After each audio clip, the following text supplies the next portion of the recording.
Bismillahirrahmanirrahim. Assalamualaikum warahmatullahi wabarakatuh. Nama saya Nur Amira Syahira binti Amir, memegang kad matrik bernombor C19A0470. Untuk pengetahuan umum, video ini adalah bertujuan bagi pentaksiran akhir kursus SAY 4093 iaitu Warisan dan Seni Bina.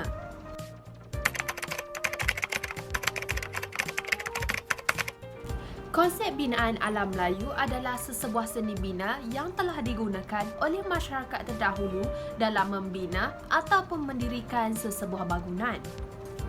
Merujuk kepada soalan yang telah diajukan, konsep binaan di alam Melayu adalah sesebuah konsep di mana merujuk kepada pembinaan yang dilakukan ke atas bangunan tradisi yang menyentuh sensitiviti, tradisi dan keaslian Melayu. Seni bina warisan Melayu telah dibangunkan berdasarkan kepada pengisian nilai tempatan, bahan binaan, cuaca persekitaran, kebudayaan dan keagamaan. Antara seni bina yang terdapat di alam Melayu ialah penggunaan bahan binaan semula jadi. Hal ini dikatakan demikian kerana penggunaan bahan binaan semula jadi ini akan mempengaruhi faktor cuaca di dalam rumah berkenaan. Untuk pengetahuan umum, bahan binaan semula jadi ini adalah salah satu penebat haba yang baik. Sebagai contoh, penggunaan batu bata merah. Penggunaan batu bata merah ini akan menjadikan suhu di dalam rumah tersebut sejuk dan aman untuk didiami. Selain itu ialah penggunaan tebal layar. Tebal layar adalah sesebuah bahagian berbentuk segitiga yang menutupi ruang antara dua kasau jantan yang bersilang. Tebal layar ini bukan sahaja berfungsi bagi menutupi ruang-ruang yang kosong, malahan tebal layar ini juga berfungsi bagi memudahkan peredaran udara untuk keluar dan masuk. Jadi, rumah berkenaan tidak akan terperangkap dengan haba yang panas dan akan terasa nyaman. Seterusnya ialah penggunaan kaedah tanggam. Pada zaman dahulu, masyarakat tidak menggunakan paku dalam apa-apa binaan yang melibatkan seni bina. Hal ini dikatakan demikian kerana mereka lebih gemar menggunakan kaedah tanggam kerana kaedah ini hanya memerlukan kayu yang telah dipahat lalu dicantumkan ataupun digabungkan ke atas struktur kayu yang lain. Bagi mereka, kaedah tanggam ini jauh lebih kemas dan utuh cantumannya. Antara jenis-jenis tanggam yang terdapat di alam Melayu ialah tanggam siku dan tanggam melebar. Bumbung curam adalah salah satu elemen yang penting bagi seni bina yang terdapat di alam Melayu. Bumbung berfungsi bagi melindungi penghuni rumah daripada terkena cuaca panas dan cuaca hujan.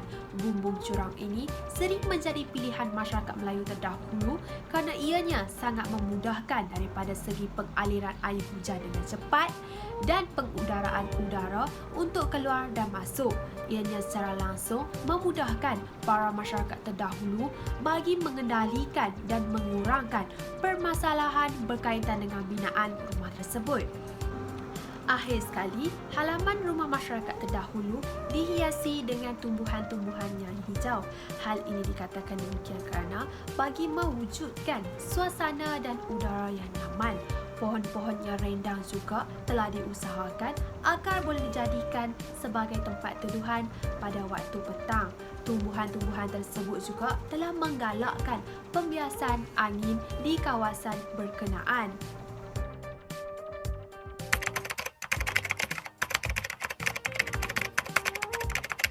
Seni bina warisan Melayu adalah sesebuah seni bina yang melambangkan keidentitian masyarakat Melayu pada zaman dahulu.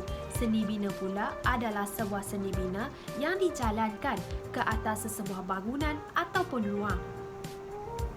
Persoalan yang timbul di sini, mengapakah seni bina warisan Melayu ini masih bertahan sehingga hari ini? Kemajuan dalam pembangunan negara pada hari ini semakin berkembang. Begitu juga dengan agensi-agensi dan jabatan-jabatan yang mempunyai spesifikasi tertentu dalam mengendalikan hal-hal yang berkaitan dengan kerajaan. Peranan kerajaan adalah merupakan salah satu tonggak utama dalam memelihara seni warisan Melayu. Peranan kerajaan amatlah penting bagi menggerakkan usaha untuk memelihara warisan Melayu. Sebagai contoh, pemeliharaan yang berlaku ke atas rumah penghulu Mak Nata. Rumah ini telah diambil tindakan untuk memelihara dan memelihara warisannya yang tersendiri. Begitu juga dengan peranan kerajaan. Kerajaan telah memberikan dana-dana kepada rumah berkenaan. Dana-dana ini telah digunakan bagi membaik pulih, memelihara dan memelihara rumah tersebut tanpa menyentuh keasliannya. Seterusnya ialah keunikan yang terdapat pada seni bina Melayu. Bagi saya, seni bina Melayu tersangatlah indah. Hal ini dikatakan demikian kerana ianya mencerminkan pola kehidupan dan gaya kehidupan masyarakat Melayu terdahulu. Keunikan ini membuatkan masyarakat sangat tertarik dengan seni bina terdahulu. Pemeliharaan ke atas barang-barang antik ataupun seni bina rumah haruslah ditonjolkan kepada generasi muda ataupun generasi yang akan datang.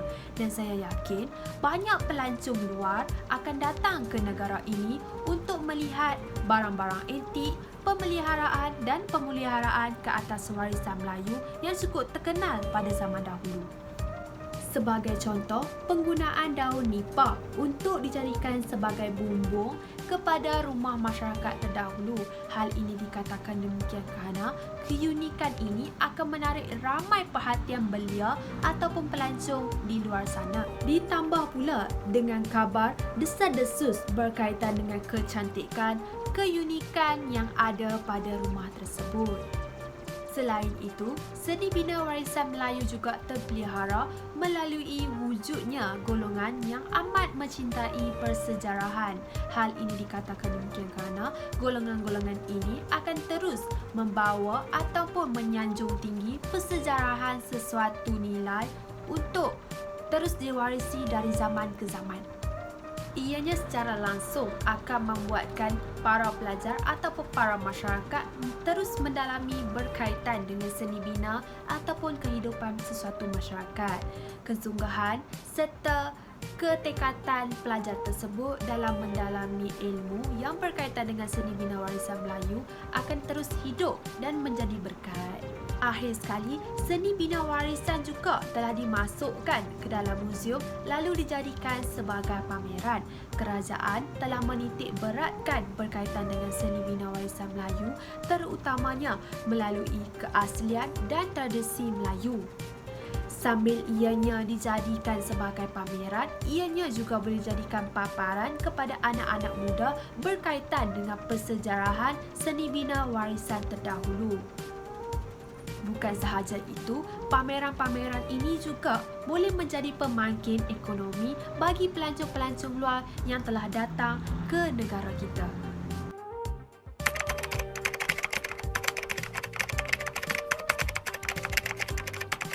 Komuniti setempat ataupun masyarakat setempat amatlah penting dalam mengekalkan bangunan-bangunan warisan.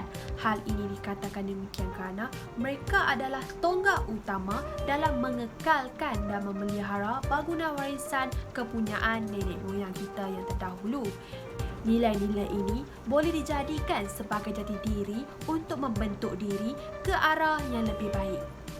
Pelbagai tindakan dan usaha yang boleh dilakukan oleh pihak masyarakat untuk menjaga, memelihara dan memelihara bandar warisan antaranya ialah penolakan vandalisme. Orang ramai haruslah melarang gejala vandalisme ini. Hal ini dikatakan demikian kerana ianya akan mencalarkan imej bandar warisan ataupun imej sesebuah masyarakat. Selain itu, tindakan ibu bapa pada zaman kini yang membawa anak mereka berkunjung ke tempat-tempat bersejarah seperti Kota Formosa. Tindakan ini sangatlah bagus kerana mereka telah menerapkan sentimental-sentimental yang berasaskan persejarahan ke atas anak mereka. Masyarakat juga sering melibatkan diri di dalam sesebuah program yang dihasilkan ataupun dianjurkan oleh pihak berkuasa. Hal ini dikatakan demikian kerana mereka akan terus memupuk daripada persejarahan ini di telan zaman.